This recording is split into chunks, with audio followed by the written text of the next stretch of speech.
नमस्कार दोस्तों, स्वागत है आपका आज की हमारी इस वीडियो में।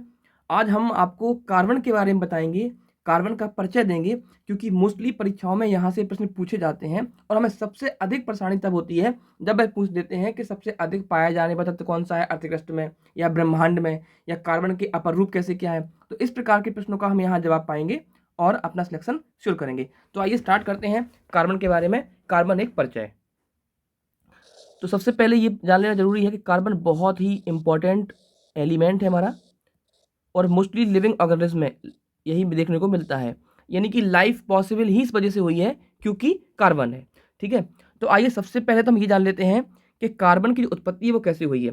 तो जो कार्बन है इसकी लैटिन टर्म से उत्पत्ति हुई है। आज को हम जो कार्बन जो शब्द पढ़ रहे हैं वो लैटिन वर्ड कार्बो से बना है। कौन सा है? कार्बो, जिसका एक्चुअल में मतलब होता है कोल यानी कि कोयला। क्या होता है? कोल यानी कि कोयला। तो यहाँ से जो है हमारा कार्बो से बन गया हमारा क्या? कार्बन। ठीक है, देखिएगा इंग्लिश का आप इसकी स्पेलिंग देखेंगे तो कार्बो से ही क्या बन गया हमारा? कार्बन। ठीक है, इसके बाद देखिए इसकी बेसिक थोड़ा कुंडली खोलते हैं, जानते हैं कि यह किस प्रकार से हमारे पीरियोडिक टेबल में रखा गया है। तो अगर हम बात करें इसके सिंबल की यानी कि संकेत की, तो वो है हमारा सी। ठीक है, अगर इसके हम परमाणु क्रमांक की बात करें, जैसे हम बोलते हैं क्या? एटॉमिक नंबर, जिसको हम जेड से डिनोट करते हैं यानी कि प्रदर्शित करते हैं, तो वह है इसका 6। अगर हम बात करें इसके परमाणु भार की, जिसको हम लोग बोलते हैं मास नंबर भी बोलते हैं, और इसे हम ए से करते हैं प्रदर्शित, तो वह क्या है इसका? 12। अगर हम बात करें इसके इलेक्ट्रॉनिक विन्यास की, अगर आपने पढ़ा होगा कभी कभी इस प्रकार के एसएससी वगैरह में प्रश्न पूछे जाते हैं। ठीक है, क्योंकि परीक्षा का प्रारूप कुछ भी हो सकता है तो हमें सब कुछ पढ़ लेना है। इलेक्ट्रॉनिक विन्यास की बात करें तो वो है इसका 2, और उसका कितना है? 4। क्योंकि हमेशा परमाणु क्रमांक इसका हम लोग करते हैं इलेक्ट्रॉनिक विन्यास। क्यों करते हैं? क्योंकि जितने इसमें होते हैं क्या? प्रोटॉन, उतने ही क्या होंगे इसमें? इलेक्ट्रॉन। तो इस प्रकार से हम इसको मान लेंगे ये क्या है? हमारे इलेक्ट्रॉन। किसी भी एटम के अंदर जो नंबर ऑफ प्रोटॉन होते हैं वही क्या होते हैं? उसके नंबर ऑफ इलेक्ट्रॉन। एक न्यूट्रल एटम के लिए मैं बात कर रहा हूँ, तभी वो बैलेंस हो पाएगा, अन्यथा वो बैलेंस नहीं होगा और वह आयन फॉर्म में आ जाएगा जो कि आग पकड़ सकता है। ठीक है, तो इसके पश्चात देखेंगे अब इसमें ये हो गया इलेक्ट्रॉन विन्यास 2 और 4। यह पता होना चाहिए आपको कि पहले सेल में आते हैं 2, फिर आते हैं 8, फिर आएंगे 18, उसके बाद 32। ठीक, अगर हम मॉडर्न अफबाउ प्रिंसिपल के अकॉर्डिंग देखें तो ये जाएगा हमारा 1s2, फिर आएगा हमारा 2s2, फिर हो जाएगा 2p2, 1s2, 2s2, 2p2। तो इस तरीके से ये निकल के आ जाएगा। चूंकि इसका आखिरी इलेक्ट्रॉन कहाँ जा रहा है? पी में, ऑर्बिटल में, तो ये हमारा कैसा हो जाएगा? कार्बन हमारा पी ब्लॉक एलिमेंट भी कहलाएगा। ठीक, एक नंबर में आ सकता है कि कार्बन कौन से ब्लॉक में रखा गया है, तो आप बताएंगे कि कार्बन पी ब्लॉक एलिमेंट में रखा गया है। इसको हम ऐसे पता लगाते हैं, किसी भी परमाणु का, किसी भी तत्व का जो अंतिम इलेक्ट्रॉन है वो जिस हमारे ऑर्बिटल में जाता है हम उसको उसी ब्लॉक का मान लेते हैं। अगर यहाँ पर ये केवल एस होता तो ये एस ब्लॉक का माना जाता, पी है तो ये फिर पी ब्लॉक का माना जाएगा। ठीक है, इसके बाद जो बहुत इंपॉर्टेंट है, एग्जाम में पूछा भी गया है, तो वो है इसकी ऑक्सीजन अवस्था, यानी कि इसका ऑक्सीडेशन, जो ऑक्सीडेशन स्टेट है वो कैसा है। ठीक है, ऑक्सीडेशन स्टेट की हम चर्चा करें तो वह कितना है? +4 है।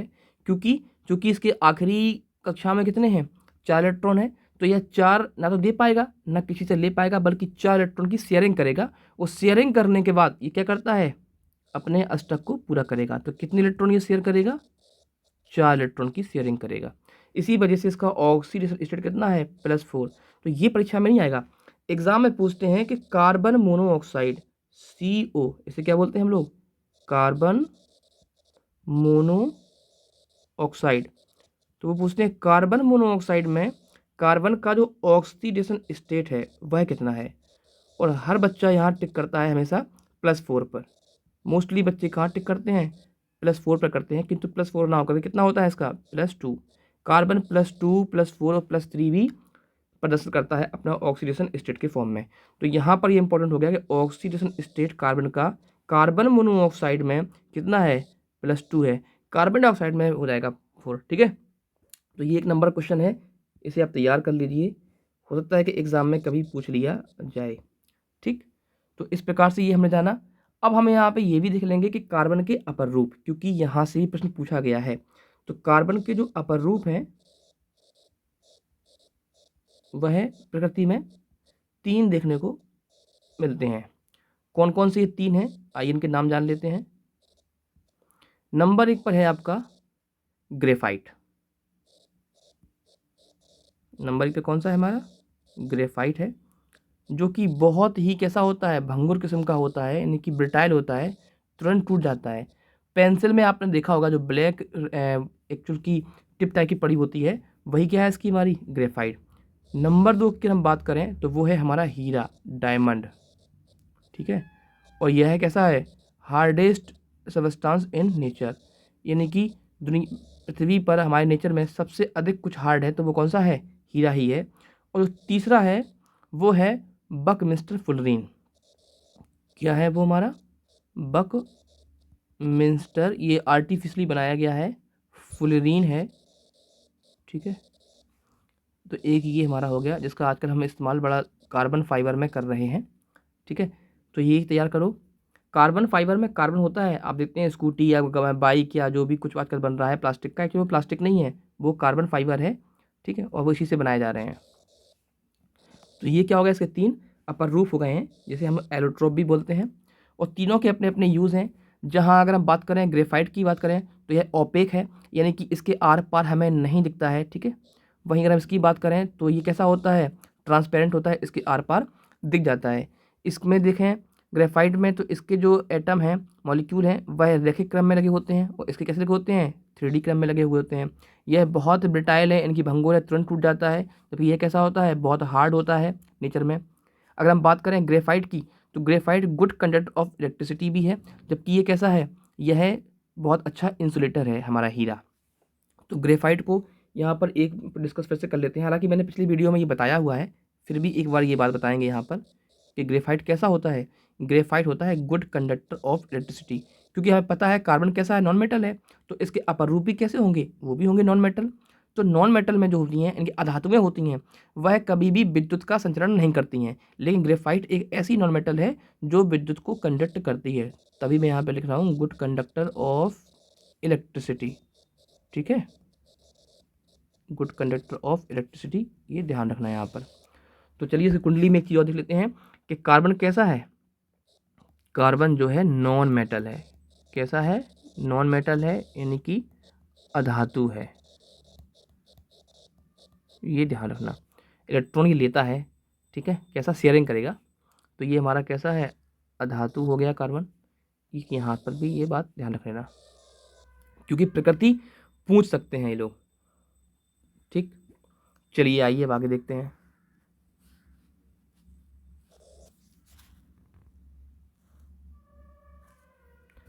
इसके बाद हम देखते हैं कि अपर रूप के साथ साथ कार्बन का उपस्थिति देखते हैं कि ब्रह्मांड में या अर्थ क्रस्ट में किस तरीके से है। तो ये बहुत इंपॉर्टेंट यहाँ पर डिस्कस होने जा रहा है, जो भी हम पढ़ा रहे हैं आपको ये तैयार रख लीजिए, क्योंकि परीक्षा में यहाँ से पूछ देते हैं, स्टार के साथ पढ़ेंगे इसको हम। कार्बन मानव शरीर में दूसरा सबसे अधिक पाया जाने वाला तत्व है। क्या है, जो कार्बन है हमारा, यहाँ पर जो भी पढ़ रहे हैं वो कार्बन के लिहाज से ही पढ़ रहे हैं। तो कार्बन मानव शरीर में, यानी कि ह्यूमन बॉडी में दूसरा सबसे अधिक पाया जाने वाला तत्व है। अब आप सोच रहे हैं पहला कौन सा है ना, क्वेश्चन तो दिमाग में आया होगा आपके, पाए जाने वाला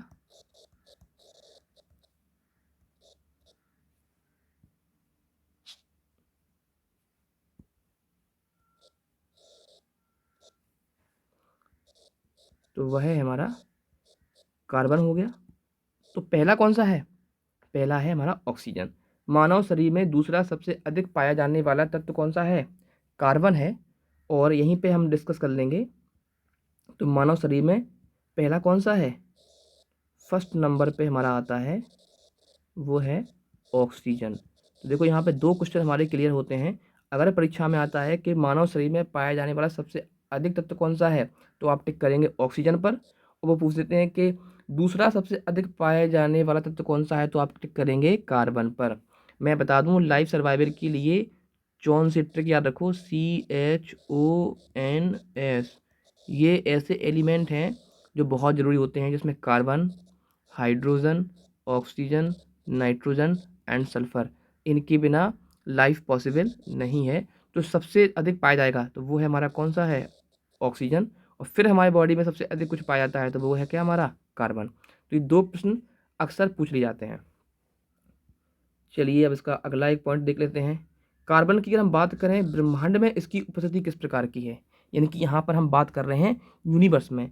तो चौथा तत्व है ये, ठीक है, कैसा है, 4th नंबर का तत्व है,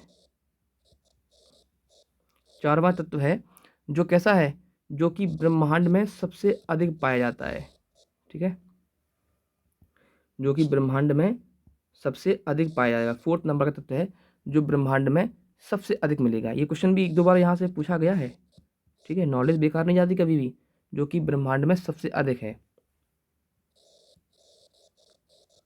अब फिर से आपके दिमाग में क्वेश्चन आया होगा कि यार कार्बन अगर नंबर 4 पर है, ठीक, तो फिर इसके पहले नंबर 2 नंबर 3 पर कौन से होंगे। यानी क्वेश्चन इस प्रकार से आएगा, ब्रह्मांड में सबसे अधिक पाया जाने वाला तत्व, या ब्रह्मांड में कार्बन किस पोजीशन पर है, या ब्रह्मांड में चौथे नंबर पर पाया जाने वाला तत्व कौन सा है, तो वह तो आपका हो गया कार्बन, ठीक। तो फिर अब यहाँ से लाजमी है ये प्रश्न उठना कि यार जब चौथे नंबर पर कार्बन है पूरे यूनिवर्स में, हमारे ब्रह्मांड में, तो फिर हमारे ब्रह्मांड में नंबर 1 पे कौन सा होगा, नंबर 2 पे कौन सा होगा, नंबर 3 पे कौन सा होगा, और नंबर 4 तो हमें पता ही है। तो नंबर 4 तो हमें पता है ऑलरेडी कि वो हमारा क्या है भाई, कार्बन हो गया। तो अब सवाल है भाई कि नंबर 1 पे कौन सा होगा। तो देखिए नंबर 1 पे है आपका हाइड्रोजन, क्योंकि ब्रह्मांड में सितारे आप देख रहे हैं ना, ये सब हाइड्रोजन के सलन से बन रहे हैं। फिर कौन सा हो गया इनमें सब में, हीलियम, आपस में मिलकर हाइड्रोजन कहलाती है हीलियम। और इनको बर्न होने के लिए वे क्या चाहिए होती है, ऑक्सीजन एटम, ठीक है। फिर आपके बनता है इनके बर्न से कार्बन। कार्बन की उत्पत्ति के बारे में वैज्ञानिकों ने बताया है कि यह वाइट ड्वार्फ, जो सफ़ेद बोना होता है, जब एक सितारा वाइट ड्वार्फ फेज में पहुंच जाता है, तब यह सबसे अधिक कार्बन का करता है उत्सर्जन, ठीक है। तो ब्रह्मांड में अगर हम बात करें सबसे अधिक पाए जाने वाले तत्वों में नंबर प्रथम पर कौन सा है आपका, हाइड्रोजन, नंबर 2 पे कौन सा है आपका, हीलियम, नंबर 3 पे कौन सा है आपका, ऑक्सीजन, और नंबर 4 पे कौन सा है आपका, कार्बन। तो चूंकि हम यहाँ कार्बन के लिहाज से पढ़ रहे हैं, तो हमें ये कार्बन आपका ध्यान रखना ही होगा, लेकिन साथ साथ में हमें ये हाइड्रोजन, हीलियम और ऑक्सीजन, इन तीनों को भी याद रखना होगा, ठीक है। चलिए उसके बाद देखते हैं अगला प्रश्न। ऐसे पूछ सकते हैं कि अर्थ क्रस्ट पर सबसे अधिक कौन सा तत्व पाया जाता है हमारी अर्थ क्रस्ट में। तो अर्थ क्रस्ट की बात करें तो यहाँ पर हमें कार्बन के बारे में तो पढ़ना ही पड़ेगा, लेकिन सबसे अधिक पाया जाने वाला ऑक्सीजन है, उसके बाद कौन सा है, सिलिकॉन है। लेकिन हम बात करें कार्बन की क्या पोजीशन है, तो कार्बन जो है 15th नंबर का एलिमेंट है। यानी कि अर्थ क्रस्ट पे, इनकी अर्थ क्रस्ट का मतलब जानते हो क्या है, अर्थ क्रस्ट का मतलब होता है भूपर्पटी। क्या होता है, भूपर्पटी। इनके ऊपर का हिस्सा जमीन का जिस पर हम लोग रहते हैं, उस पर जो है कार्बन की एक्चुअल में जो पोजीशनिंग है, कार्बन की जो उपस्थिति है, जो उसकी, ठीक है, वो कितनी है, 15th नंबर की है। इनकी हमारे भूपर्पटी में, हमारे अर्थ क्रस्ट पे कार्बन जो है 15वें नंबर पर आता है, ठीक है। तो अब यहाँ पे फिर से एक क्वेश्चन उठा कि जब कार्बन 15वें नंबर पर है, तो अर्थ क्रस्ट पर नंबर प्रथम पे कौन होगा, नंबर द्वितीय पे कौन होगा, नंबर तृतीय पे कौन होगा, नंबर चतुर्थ पे कौन होगा। तो इस प्रकार से तो ये 15 मुझे पूरे याद हैं, पर मैं आपको यहाँ पर केवल इंपॉर्टेंट बताऊंगा कि अर्थ क्रस्ट में सबसे अधिक जो तत्व पाया जाता है वह है आपका ऑक्सीजन। 1 नंबर में ये क्वेश्चन बहुत आया है, इसको तैयार कर लीजिए। 1 नंबर क्वेश्चन बहुत आया है, वो है हमारा क्या, ऑक्सीजन। अर्थ क्रस्ट कार्बन उपस्थित, ठीक है, नंबर 1 पे हमारा ऑक्सीजन, और जो नंबर 2 पे है वो है हमारा सिलिकॉन। क्या है हमारा, सिलिकॉन। नंबर 3 पे जो हमारा है वो है एल्यूमिनियम। क्या है हमारा, एल्यूमिनियम। नंबर 4 पर फिर आयरन है, फिर कैल्शियम है, फिर सोडियम है, फिर शायद हाँ मैग्नीशियम है, फिर पोटेशियम है, फिर टाइटेनियम है, और उसके बाद 10th नंबर पे आपका पड़ता है हाइड्रोजन। ठीक है, तो जो हाइड्रोजन ब्रह्मांड में नंबर 1 पर है, वही हाइड्रोजन हमारे अर्थ क्रस्ट में कौन नंबर पे है? 10th नंबर पर है। और नंबर पे कौन सा है? ऑक्सीजन। यानी कि मानव शरीर में भी ऑक्सीजन नंबर प्रथम पर है और ब्रह्मांड में भी ऑक्सीजन नंबर प्रथम पर है। ठीक है, मानव शरीर पे जो कार्बन है वह कहाँ पर है? दूसरा सबसे अधिक पाया जाता तत्व है। लेकिन भाई अगर बात करें हम आपके भूप्रकृति पर, तो वो कहाँ पहुँच जाता है? 15वें नंबर पर। बात करें अगर हम ब्रह्मांड में, तो वो कहाँ पहुँच जाता है? 4थे नंबर पर। इस प्रकार से हम अगर कार्बन के बारे में जानें, तो मानव शरीर में दूसरा सबसे अधिक पाया जाने वाला तत्व कार्बन है, ब्रह्मांड में चौथा सबसे अधिक पाया जाने वाला तत्व कार्बन है, और अर्थ क्रस्ट यानी कि भूप्रकृति पर सबसे अधिक पाया जाने वाला तत्व कार्बन 15वें नंबर पर आता है। तो इस प्रकार से ये क्या होगा? एक छोटा सा कार्बन के बारे में डिस्कशन हम लोगों ने यहाँ पे कर लिया है। और इस प्रकार के प्रश्न परीक्षा में पूछ देते हैं। कोयले में जो भी हमारे फॉसिल्स फ्यूल होते हैं, इनकी जीवाश्म ईंधन होंगे ना, उन सभी में हमें क्या देखने को मिलता है? कार्बन जरूर देखने को मिलेगा। कार्बन नहीं होगा तो एनर्जी की ट्रैपिंग नहीं होगी और फिर हमें एनर्जी नहीं मिलेगी। तो जीवाश्म ईंधनों में सबसे अधिक कार्बन देखने को आपको मिलेगा, ये ध्यान रखना आप। ठीक, उसके साथ साथ कार्बन जो है लाइफ के लिए कैसा है? बहुत ही ज़रूरी है। विदाउट कार्बन लाइफ पॉसिबल नहीं हो सकती है। तो एक बात ये भी यहाँ पर ध्यान देने लायक है। चलिए, इसके बाद अब हम यहाँ पे देखेंगे कार्बन के आइसोटोप के बारे में। ये भी इम्पोर्टेंट है, एग्जाम में खूब पूछा गया है। कार्बन के आइसोटोप कौन कौन से होते हैं? तो पहले जान लेते हैं कि आइसोटोप होता क्या है। जिनके क्या होते हैं? समान परमाणु क्रमांक होंगे। क्या होंगे? समान परमाणु क्रमांक। ये मैंने डिस्कस किया है हालांकि पहली स्लाइड में, फिर भी मैं बता दूं। और भिन्न क्या होंगे? भिन्न होंगे परमाणु भार, यानी कि same atomic number but different mass number. This type of element is called isotope.